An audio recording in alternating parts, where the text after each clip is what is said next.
سلام زخبركم تخاتاتلتي مدب سبورت سينما سمرة أبزز لكم سلام انتعنا نمنيلكم لومي فلي بزبالة نتي لومي زو على نايت ارجع وددر چامبيون اوروبا ملكيتنا بعبي ميتاوي دما نعاود بوغاتشا زداسسة تحستون وطئيتن كنغرب لكم زخبركم تخاتاتلتنا دما رئيتوتاتكم نتنزي فيديو كم ارستي تتقيمنا له زلنا حتون ابناي كومنت بوتا ملسخم كنت بقينا سناي مكتتال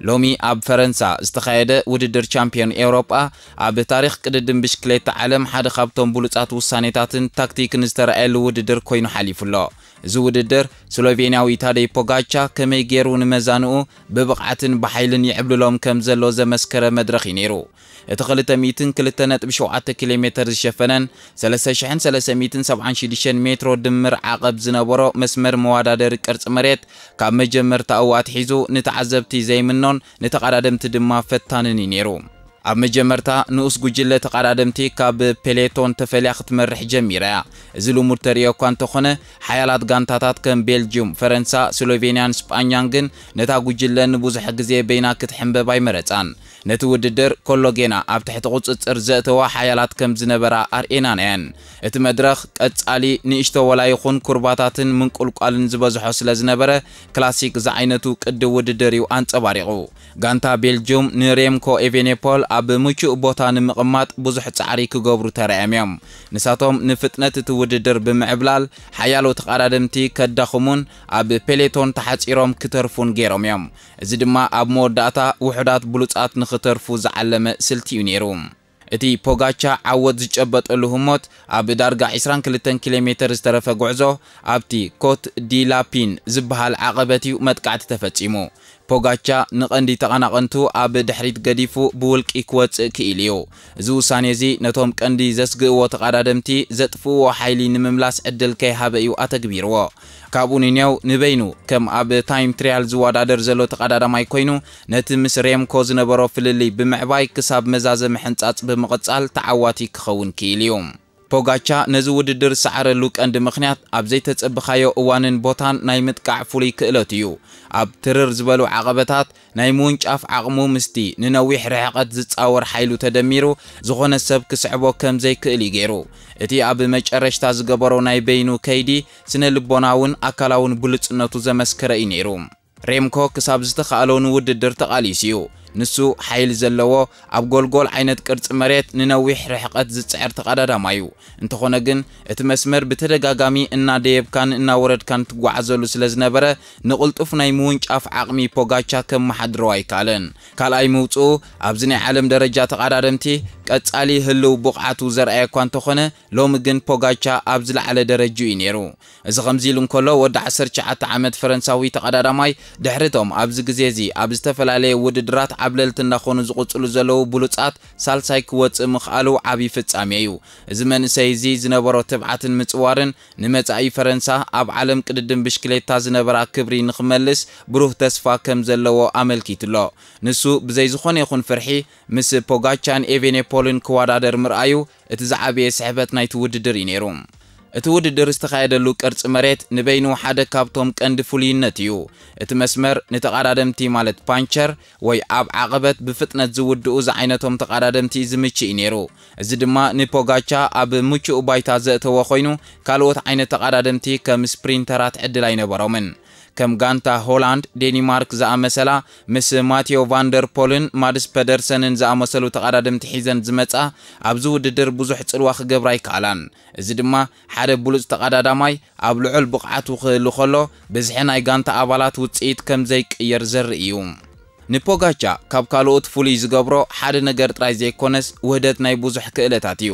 ፖጋቻ ብፍላይ ድሕሪ ሓያል ጻዕሪ ካብ ካልኦት ብዝቐልጠፈ መንገዲ ናብ ንቡር ናይ ምምላስ ተፈጥሮኣዊ ዓቕሚ ኣለዎ እዚ ብተደጋጋሚ ከጥቅዕን ንመጥቃዕቲ ካልኦት ግብረ መልሲ ክህብን ይኽእሎ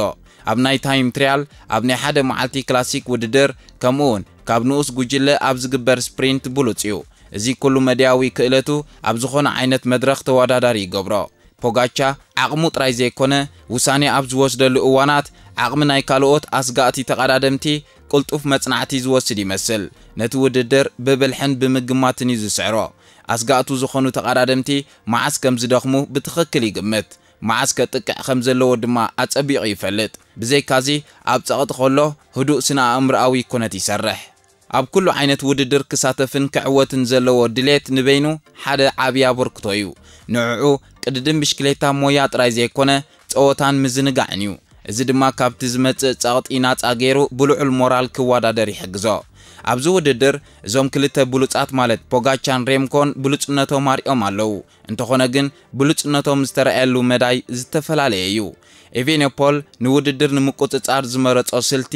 ነቲ ፍጥነት ወሲኹ ንኹሉ ተወዳዳሪ ምድኻሚ ነይሩ ፖጋቻ ግን ህዲ ኢሉ ክሳብታ ዝመቸት ህሞት ተጸቢው በሓንቲ ቅጽበታዊ መጥቃዕቲ ድማ ነቲ ውድድር ክዕወተሉ ኽኢሉ እቲ ተደጋጋሚ ዝድይቦ ዝነበሩ ኩርባታት ንቕልጡፍ መርሕራሕ ፖጋቻ ዝያዳ ምቹእ ነይሩ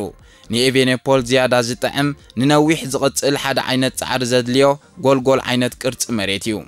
ሬምኮ ኤቬኔፖል ብምሉእ ሓይሉ ተወዳዲሩ እዩ ንሱ ብፖጋቻ ስለስተ ሰዓረ ጥራይ ኣይኮነን ካልኣይ ወፂኡ የግዳስ ኣብቲ ናይ ፖጋቻ ፍጹም ብሉጽነት ዘርአየሉ መዓልትን ኣብ ኣዝዩ ዝሰማምዖ መድረኽን ተወዳዲሩ ካልኣይ ምውጽኡ ኣብ መንጎዞም ክልተ ብሉጻት ዘሎ ተወዳዳርነት ኣብ ምንታይ ደረጃ ከም ዘሎ ዘርኢ እዩ ነዚ ውድድር እዚ ድማ ዝለዓለ ክብሪ ሂብዎ ኣሎ ኣብዚ ናይ ቻምፒየን ውድድር ሓደ ካብቶም ሙሩያት ተቐዳደምቲ ዓለምና ዝኾነ ዮናስ ቪንገጋርድ ኣብቶም ቀዳሞት 10 ክርከብ ዘይምኽኣሉ ንብዙሓት ተኸታተልቲ ስፖርት ዘዛረበ ነጥቢ እዩ ተኾነ ግን እዚ ውጽኢት እዚ ምስቲ ናይ ቪንገጋርድ ፍሉይ ክእለትን ባህሪ ናይዚ ውድድርን ከምኡውን ታክቲክ ኣመራርሓ ናይ ሃገራዊት ጋንታ ዴንማርክን ክትኣሳሰርን ከሎ ምኽንያታዊ መደምደምታ ክንገብረሉ ንኽእል ኢና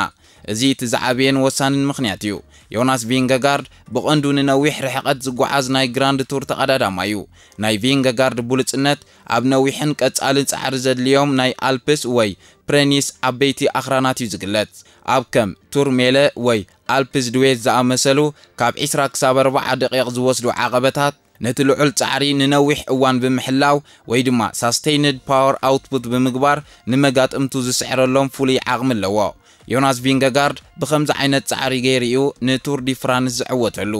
እዚ ናይ ሎሚ ውድድር ግን ባህሪኡ እተፈለየ እዩ ንሱ ብተደጋጋሚ ብዝመጹ ሓጸርቲ ዓቐበታት ዝልለ እዩ ነይሩ እዚ ዓይነት መስመር እዚ ነቶም ፓንቸርስ ዝበሃሉ ንውሱን ደቃይቕ ዘለዎም ልዑል ናይ ብናህሪ ናይ ምፍንጣስ ዓቕሚ ዘለዎም ተቐዳደምቲ እዩ ዝጥዕም ታደይ ፖጋቻ ብተፈጥሩ ኣብዚ መዳይ እዚ ካብቶም ብሉጻት ሓደ ይገብሮ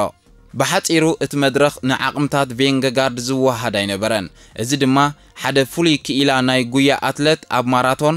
ኣብ 100 ሜትሮ ትራክ ክወዳደር ከም ምፍታን እዩ ነይሩ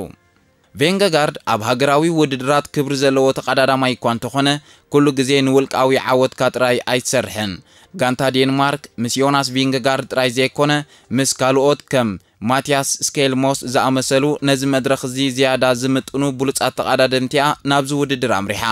ኣብ ከምዚ ዓይነት ኩነታት ቪንገጋርድ ቀንዲ መራሒ ጋንታ ክኸውን ዘለዎ ዕድል ውሑድ እዩ ኣብ ክንድኡ ከም ሓያል ኣገልጋሊ ኮይኑ ንስኬልሞስ ክሰርሓሉ ትፅቢት ተገይሩ ተራኡ ድማ ነቲ ውድድር ንምቁፅጻር ምሕጋዝ እዩ ንሓደገኛታት ሃንደበታዊ መጥቃዕትታት ካልኦት ተቐዳደምቲ ምክትታልን ምምካንን ንኣገልገልቲ ናይ ካልኦት ጋንታታት ብምድኻም ኣብ መወዳእታ መራሒኡ ዝኾነ ስኬልሞስ ኣብ ዝምችእ ኩነታት ናብቲ ውድድር ንኽእትዎ ምሕጋዝ እዩ ነይሩ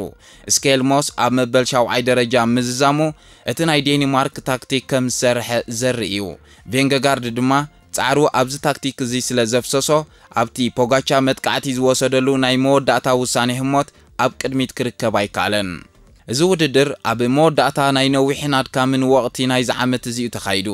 ቪንገጋርድ ኣብ ዝዓመት እዚ ንቱር ዲ ፍራንስ ዝኣመሰለ ዓብዪ ጻዕሪ ዝሓትት ውድድር ተወዳዲሩ እዩ ንኸምዚ ዝኣመሰለ ውድድር ሪካቨር ንምግባር ነዊሕ ግዜ ክወስድ ንቡር እዩ ኣብ መወዳእታ ወቕቲ እቲ ኣካላውን ስነ ልቦናውን ድኻም ይእከብ እቲ ናይ መጀመርታ ወቕቲ ዝነበረ ማለት ቁልጡፍ ናይ ምጅማር ዓቕሚ ወይ ስናፕ ፎር ፍሬሽነስ ዝበሃል ብዙሕ ግዜ ይጎድል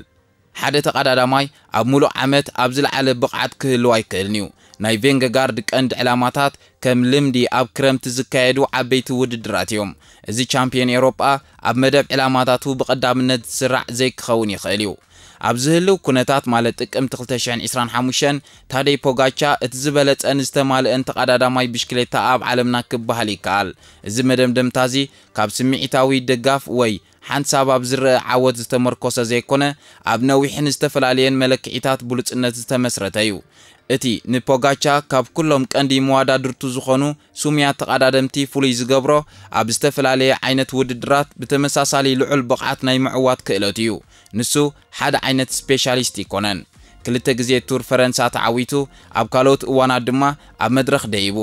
እዚ ንነዊሕ ርሕቀት ዝሓትት ብርትዕን ናይ ምሕዋይ ዓቕምን ከም ዘለዎ የመስከር ካልእ ኣብ ናይ ሓደ መዓልቲ ውድድራት ዘምጽኦ ነጥቢ እዩ ፖጋቻ ኣብ ዝተፈላለየ መድረኽ ዘለዎም 5 ውድድራት ዓወታ መዝጊብ እዩ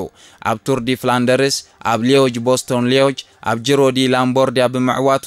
ንሱ ኣብ ታሪኽ ምስ ከም ኤዲ መርከስ ዝኣመሰሉ ብሉጻት ናይ ታሪኽ ጥራይ ዝወዳደር ኩሉ መድያዊ ክእለት ከም ዘለዋ መስኪር እዩ ካልኦት ቬንገጋርድ ወይ ኤቬኖፖል ኣብ ከምዚ ዝኣመሰለ ዝተፈላለየ ውድድር ጌና ዓወታ ይሓዙን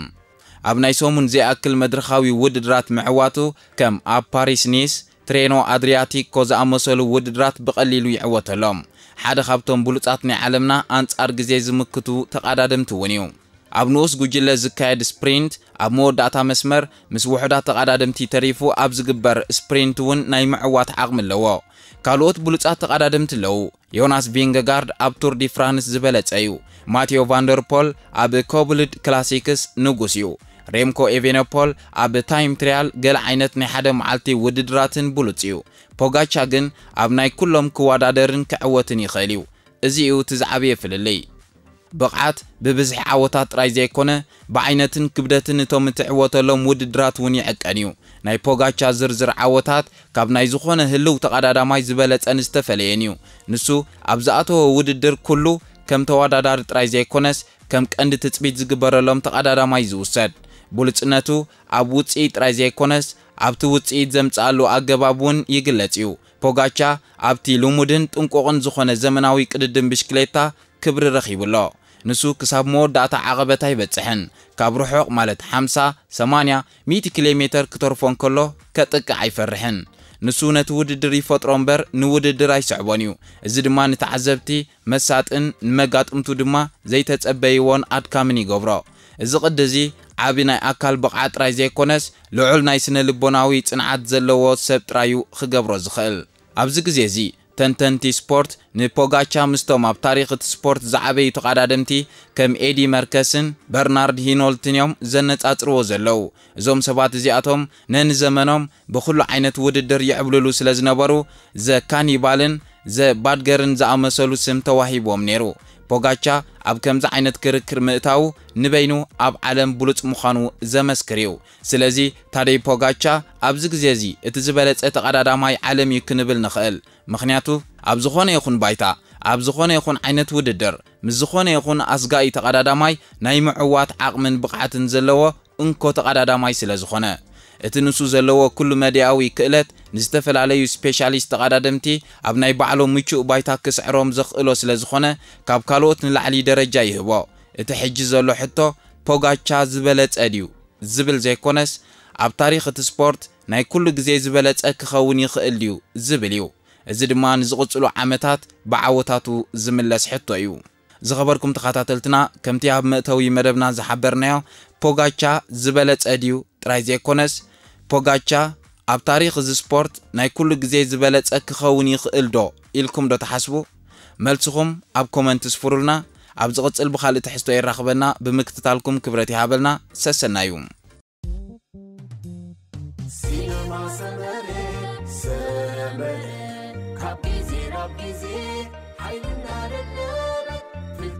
وستستا سحاب سنيت رفتا نخسر النهار سينما سمرة عب سينما سمرة أطعم زنك نحوري وعاما كوميدي دراما علالات وزاتا سبورت في المتا